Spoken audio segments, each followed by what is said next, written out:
Le livre de Smart Job, pour parler d'un mot dont Boris Cyrulnik s'est emparé, dont a beaucoup parlé, la résilience. Et on va en parler avec Pierre Delbé, qui est un invité régulier de notre chaîne, puisqu'il y a aussi les petites capsules vidéo passionnantes. Pierre Delbé, docteur en philosophie, fondateur d'IFAE, et ce livre, Affronter les coups du sort, petit traité de résilience chez Artege. C'est intéressant qu'un philosophe s'empare de la résilience, alors que Boris Cyrulnik est pédopsychiatre, psychologue, et qu'on a plutôt l'impression que c'est du domaine du psychologue. Non, les philosophes s'emparent de ce sujet. Oui, parce que en fait, psyché en grec, c'est la psyché. Voilà, Aristote a écrit un traité sur la psychologie. Et également, Frankl, le psychologue du XXe siècle, en fait, va développer une véritable approche, je dirais, un accompagnement philosophique, existentiel, n'est-ce pas, Viktor Frankl? Et c'est pour ça qu'en réalité, le contenu est à peu près le même, sauf que effectivement, il y a une différence entre la psychologie et la philosophie, c'est que historiquement, la psychologie est un accompagnement, alors que la philosophie est plutôt une réflexion, une recherche, etc. Dans votre livre, Pierre, vous marquez quand même clairement la différence entre résilience et résistance.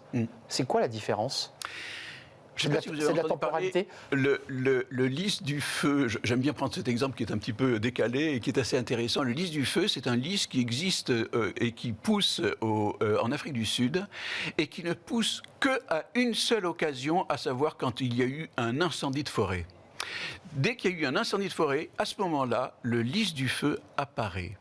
Et c'est un phénomène absolument étrange et tout à fait extraordinaire, à savoir que le lys du feu, la graine du lys de feu est restée à résister pendant 15 ans quelquefois au sein de la terre. Sur un sol dénudé en tout cas, elle ne paraît pas lorsque la nature est normale, si je puis dire. Il suffit qu'il y ait un incendie et à ce moment-là, il va y avoir une résilience.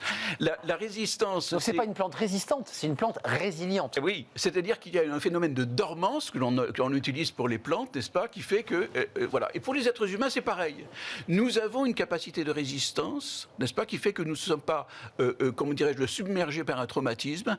Et ensuite, à la suite de ce traumatisme, il va y avoir un accompagnement, il va y avoir un vécu, si je puis dire, qui va me permettre plus ou moins d'en sortir. À travers le philosophe, et encore une fois, je m'adresse au philosophe, qu'est-ce qu'on peut espérer d'un processus de résilience dont Boris Cyrulnik a beaucoup parlé? Il parlait de son enfance aussi, de cette relation à la guerre 39-45. Qu'est-ce qu'on peut en tirer? Parce que tout vient d'un traumatisme tout de même. Tout vient d'un traumatisme. C'est la différence qui existe entre un traumatisme et une épreuve. Le traumatisme fait dérailler l'esprit, alors qu'une épreuve, je dirais d'une certaine manière, même si c'est une grande épreuve, eh bien on peut, je dirais en général, on reste à peu près maître de soi. Moi j'ai considéré dans mon livre qu'une grande épreuve pouvait être un quasi-traumatisme parce que le vécu subjectif est tel... Perte d'emploi, parce que vous parlez de la perte... Exactement. Parce que parlons de notre émission, une perte d'emploi, c'est un traumatisme. Perte d'emploi et également, si vous voulez, vécu managérial terrible, parce qu'il y a des managers qui font souffrir énormément. Vous savez, le livre de Jean-Michel Freixin qui parle précisément de ces expériences terribles de management. Donc oui, il y a une véritable... oui, on a besoin de vivre cette...